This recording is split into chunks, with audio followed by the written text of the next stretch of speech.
शुरू करते हैं सुपरफास्ट खबरों का सिलसिला। देश में लगातार बढ़ते ओमिक्रॉन के खतरे के बीच पीएम मोदी ने आज कोविड-19 समीक्षा बैठक करेंगे। स्वास्थ्य विभाग के आंकड़ों के मुताबिक जीनोम सीक्वेंसिंग के जरिए अब तक ओमिक्रॉन के 250 मामलों का पता चल चुका है। स्वास्थ्य मंत्रालय ने चेतावनी दी है कि ओमिक्रॉन 3 गुना तेजी से फैलता है। केंद्र ने सभी राज्यों को तीसरी लहर रोकने के लिए चिट्ठी लिखी और कहा कि जिस जिले में 10% से ज्यादा संक्रमण दर हो वहां कंटेनमेंट जोन बनाया जाए, रात में कर्फ्यू लगाया जाए। इसके साथ ही स्वास्थ्य मंत्रालय ने कहा कि शादियों और अंतिम संस्कार में लोगों की संख्या कम की जाए और साथ ही बड़ी सभाओं में सख्त नियम लागू करने की सलाह दी गई है।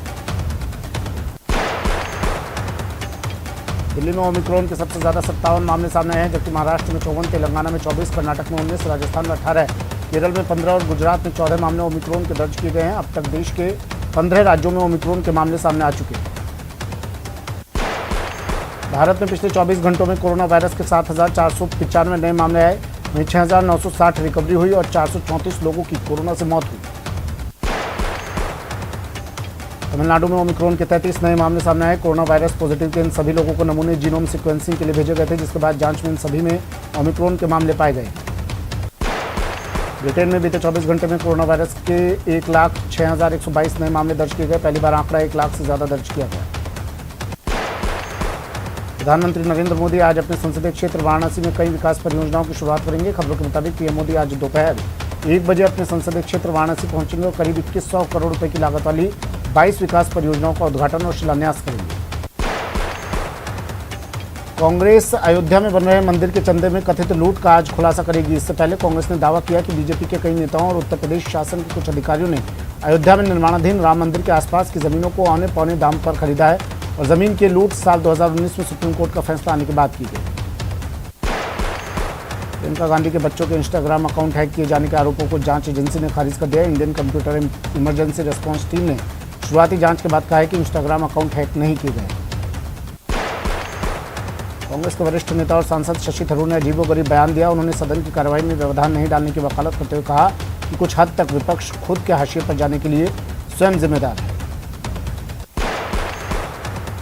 उत्तराखंड में चुनाव से पहले पूर्व मुख्यमंत्री हरीश रावत ने सोशल मीडिया पोस्ट में कांग्रेस पार्टी को अलविदा कहने के संकेत दिए। वो काम में हस्तक्षेप से हाथ दिखे। इसे लेकर पंजाब में कांग्रेस छोड़ने वाले पूर्व सीएम कैप्टन अमरिंदर सिंह ने उन पर करारा तंज कसा। कांग्रेस महासचिव हरीश रावत ने कांग्रेस को बड़ी नसीहत दी और कहा कि अगर कांग्रेस केंद्र की सत्ता में वापसी चाहती है तो उसे भी अपने क्षेत्रीय नेताओं को मजबूत करने की बीजेपी की तकनीक अपनानी होगी। कांग्रेस महासचिव हरीश रावत को दिल्ली तलब किया गया। हरीश रावत शुक्रवार को दिल्ली पहुंचेंगे, जहां कांग्रेस आलाकमान से मुलाकात करेंगे। केंद्रीय मंत्री नितिन गडकरी आज दिल्ली मेरठ एक्सप्रेसवे को राष्ट्र को समर्पित करेंगे। मेरठ में होने वाले कार्यक्रम में केंद्रीय परिवहन मंत्री के साथ राज्य मंत्री जनरल वीके सिंह और यूपी के उप मुख्यमंत्री केशव प्रसाद मौर्य भी मौजूद रहेंगे। बॉलीवुड अभिनेत्री कंगना रनौत आज मुंबई पुलिस के सामने पेश हो सकती हैं। कंगना को बुधवार को मुंबई के खार पुलिस स्टेशन जाकर अपना बयान दर्ज करवाना था, लेकिन वो अपने किसी निजी काम की वजह से वहां नहीं पहुंच पाई थी। आईपीएल 2022 के लिए खिलाड़ियों के मेगा ऑक्शन की तारीख तय हो चुकी है। खबरों के मुताबिक ऑक्शन 7 और 8 फरवरी को होगा। बीसीसीआई ने तय किया है कि 2 दिन चलने वाली नीलामी बेंगलुरु में होगी। पहले ऑक्शन दुबई में होने की खबरें थी। एशियन चैंपियंस ट्रॉफी के रोमांचक मुकाबले में टीम इंडिया ने चिर प्रतिद्वंदी पाकिस्तान को 4-3 से हरा दिया है। मैच में जीत के साथ भारतीय टीम ने न सिर्फ ब्रॉन्ज मेडल कब्जाया बल्कि इस टूर्नामेंट में तीसरे स्थान पर फिनिश किया। भारत दक्षिण अफ्रीका टेस्ट से ठीक पहले आईसीसी ने रैंकिंग जारी कर दी है। भारतीय कप्तान विराट कोहली को इसमें नुकसान हुआ है। वो एक स्थान नीचे खिसककर 7वें स्थान पर आ गए। बीसीसीआई और विराट कोहली के बीच चल रहे कप्तानी विवाद में विराट को पूर्व सिलेक्टर दिलीप वेंगसरकर का साथ मिल रहा है। दिलीप वेंगसरकर ने कहा कि भारतीय टीम के कप्तानों को बेवजह हटा देना तो बीसीसीआई की पुरानी आदत रही है। अलवर नगर परिषद के वार्ड नंबर 24 में उपचुनाव का रिजल्ट घोषित कर दिया गया है, जिसमें बीजेपी ने जीत हासिल की है। बीजेपी प्रत्याशी सुमन चौधरी ने कांग्रेस की बबीता देवी को 247 वोट से हरा दिया। राजसमंद जिले की नाथद्वारा नगर पालिका के वार्ड 24 के उपचुनाव में कांग्रेस प्रत्याशी विनोद जैन विजय हुए हैं। उन्होंने बीजेपी के अंकित डाकलिया को 151 वोटों से मात दी। यूपी में विधानसभा चुनाव के लिए कांग्रेस प्रत्याशियों की पहली लिस्ट जल्दी जारी होने वाली है। कांग्रेस पार्टी की स्क्रीनिंग कमेटी के अध्यक्ष जितेंद्र सिंह ने कहा कि इस लिस्ट में महिलाओं को उचित स्थान दिया जाएगा। इसके साथ ही उन्होंने यूपी की योगी सरकार पर जमकर निशाना साधा। जल संसाधन मंत्री महेंद्रजीत सिंह मालवीय ने चित्तौड़गढ़ के घोसुंडा बांध का निरीक्षण किया। इस दौरान कलेक्टर ताराचंद मीणा और जल संसाधन विभाग के अधीक्षण अभियंता राजकुमार शर्मा भी मौजूद रहे। सादुलपुर पंचायत समिति पद के लिए उपचुनाव में मतगणना रुक गई है। एक मशीन के खराब होने से मतगणना को रोका गया। जयपुर से इंजीनियर आकर मशीन को खोलेंगे। सादुलपुर में एक ही वार्ड से 2 प्रत्याशी। जयपुर में दूसरे दिन भी छापेमारी जारी है। यहाँ होटल और इलेक्ट्रॉनिक्स कारोबारियों पर आयकर विभाग ने छापेमारी की और बड़े पैमाने पर कैश और ज्वेलरी जब्त की।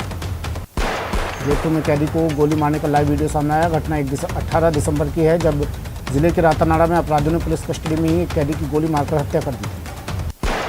शराब माफिया के खिलाफ आवाज उठाने वाले बाड़मेर का आरटीआई एक्टिविस्ट अमराराम की हालत खतरे से बाहर है। फिलहाल उनका इलाज जोधपुर में चला है। 21 दिसंबर की रात कुछ बदमाशों ने गीड़ा थाना इलाके से अमराराम को अगवा कर लिया था। पुरानी पेंशन बहाली की मांग को लेकर कर्मचारियों ने जालोर, सांचौर, भीनमाल सहित सभी उपखंड मुख्यालयों पर प्रदर्शन किया। कर्मचारियों ने कहा कि नई पेंशन योजना से कर्मचारियों का नुकसान तय है। 14 मामलों में वांटेड जोगाराम 2 थानों की पुलिस की घेराबंदी तोड़कर फरार हो गया। जालोर के भीनमाल के पास पुनासा गांव में 2 थानों की पुलिस ने हिस्ट्री शीटर जोगाराम को गिरफ्तार करने की कोशिश की, लेकिन स्कॉट पर चला रहे जोगाराम ने फायरिंग झोंक दी, जिसमें झाप थाने के सब इंस्पेक्टर अमित चौधरी बाल बाल बच गए।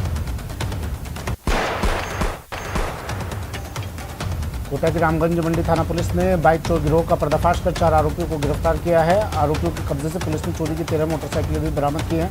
पुलिस का दावा है कि आरोपियों से पूछताछ में कई और वारदातों का खुलासा हो सकता है। भरतपुर की रूपबास थाना पुलिस ने नाबालिग से दुष्कर्म के आरोपी को गिरफ्तार किया है। थानाधिकारी भोजाराम ने बताया कि नवंबर में नाबालिग के परिजनों ने मामला दर्ज करवाया था, जिसके आधार पर रुदावल थाना क्षेत्र के गांव जोतरोली के रहने वाले राहुल को गिरफ्तार किया गया है। डूंगरपुर जिले के गुजरेश्वर गांव में ट्रक से राशन का गेहूं उतारकर घर में रखने के मामले में घर मालिक को आज गिरफ्तार किया गया। आरोपी के घर से 8 कट्टों में भरा 4 क्विंटल राशन का गेहूं बरामद किया गया है। धौलपुर के सदर थाना क्षेत्र में पुरानी रंजिश को लेकर करीब आधा दर्जन नकाबपोशों ने एक युवक पर लाठी और सरियों से जानलेवा हमला कर दिया। युवक को अस्पताल में भर्ती किया गया। बूंदी कोतवाली थाना पुलिस ने एक चोर को गिरफ्तार कर उसके कब्जे से चुराई गई एक बाइक बरामद करने में सफलता हासिल की। बूंदी के दबलाना थाना क्षेत्र में युवती ने अपनी मां, भाई और बहन पर उसे 2 दलालों को बेचकर देह व्यापार कराने का आरोप लगाया और बाल कल्याण समिति को अपनी दास्तान सुनाई। चूरू में विवाहिता ने जहर खाकर खुदकुशी का प्रयास किया, जिसको गंभीर हालत में परिजन उसे राजकीय भरतिया अस्पताल के आपातकालीन वार्ड लेकर पहुंचे, जहां उसका इलाज जारी है। बांसवाड़ा में नेशनल हाईवे 113 पर बाइक सवार युवक पर एक बदमाश ने चाकू से 3 वार किए। एकाएक हमले में युवक लहूलुहान हो गया। उसे परिवार की मदद से यहां महात्मा गांधी जिला अस्पताल में भर्ती करवाया गया है। बांसवाड़ा के नए बस स्टैंड के निकट की सिंधी कॉलोनी में किराना दुकान में लाखों की चोरी का मामला सामने आया है। बड़ी बात यह है कि इस दुकान को चोरों ने दूसरी बार निशाना बनाया। पुलिस पहले भी चोरों को पकड़ नहीं पाई थी। बाड़मेर में आरटीआई कार्यकर्ता अमराराम का बदमाशों ने अपहरण कर बेरहमी से पीटा और सड़क किनारे फेंक दिया। अमराराम का गंभीर हालत में जोधपुर के अस्पताल में इलाज चल रहा है। दौसा में अतिक्रमण की शिकायत पर नगर परिषद ने कार्रवाई करते हुए बिजली निगम कार्यालय के बाहर अतिक्रमण को हटाया गया। अधिकारियों ने कहा कि वापस अतिक्रमण किया गया तो कानूनी कार्रवाई की जाएगी। प्रतापगढ़ की कोतवाली थाना पुलिस ने 7 लोगों को शांति भंग के मामले में गिरफ्तार किया। सभी आरोपी आपस में हाथापाई कर रहे थे।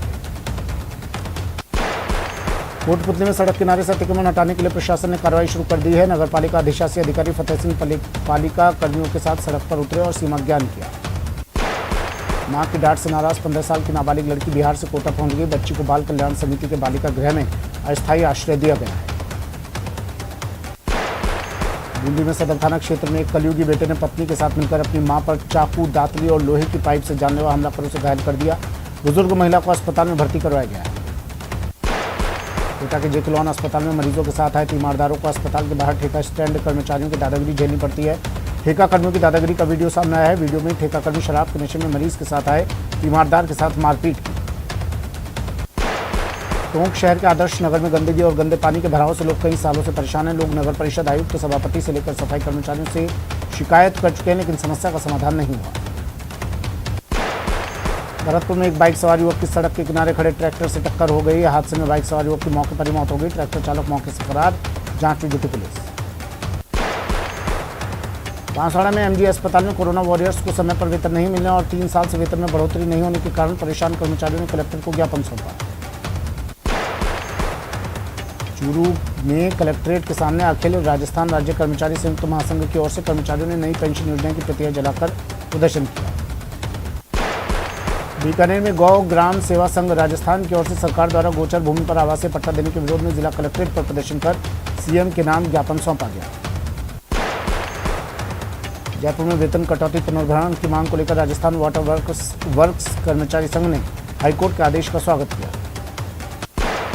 बीकानेर में नई पेंशन योजना के विरोध में कर्मचारियों ने कलेक्ट्रेट पर प्रदर्शन किया। राष्ट्रीय आंदोलन के प्रांतीय आह्वान पर एकजुट हुए कर्मचारियों ने वापस पुरानी पेंशन योजना लागू करने की मांग रखी। बांसवाड़ा खांडू कॉलोनी स्थित नगर परिषद की भूमि पर पुराने शौचालय को तोड़कर सीवरेज ऑफिस बनाने के विरोध में लोगों ने हंगामा किया। Lower forum of BSNL executive association की ओर से बुधवार को 8 सूत्रीय मांगों को लेकर मोतीडूंगरी बीएसएनएल कार्यालय पर धरना प्रदर्शन किया गया। National movement for old pension scheme के बैनर तले राष्ट्रीय आंदोलन के तहत बाड़मेर के विभिन्न विभागों के कर्मचारियों ने प्रदर्शन किया। सीकर में राजस्थान शिक्षक संघ शेखावत ने पुरानी पेंशन स्कीम लागू करने की मांग को लेकर शिक्षकों ने प्रदर्शन किया और कलेक्ट्रेट पर रैली निकाली। डूंगरपुर जिले भर में राजस्थान शिक्षक संघ शेखावत की ओर से पुरानी पेंशन लागू करने की मांग को लेकर जिला मुख्यालय से लेकर सभी तहसील मुख्यालयों पर प्रदर्शन किया गया। राजस्थान शिक्षक एवं पंचायती राज कर्मचारी संघ धौलपुर के पदाधिकारियों ने प्रधानमंत्री और मुख्यमंत्री के नाम एडीएम सुदर्शन सिंह तोमर को ज्ञापन दिया, जिसमें पुरानी पेंशन स्कीम लागू करने और शिक्षक कर्मचारियों की कई समस्याओं के निराकरण की मांग की गई। अलवर के राजीव गांधी सामान्य अस्पताल के प्लेसमेंट एजेंसी कर्मचारियों ने संविदा कर्मियों के कैडर में शामिल होने की मांग को लेकर मुख्यमंत्री के नाम पूर्व केंद्रीय मंत्री जितेंद्र सिंह और कैबिनेट मंत्री टीकाराम जूली को ज्ञापन सौंपा।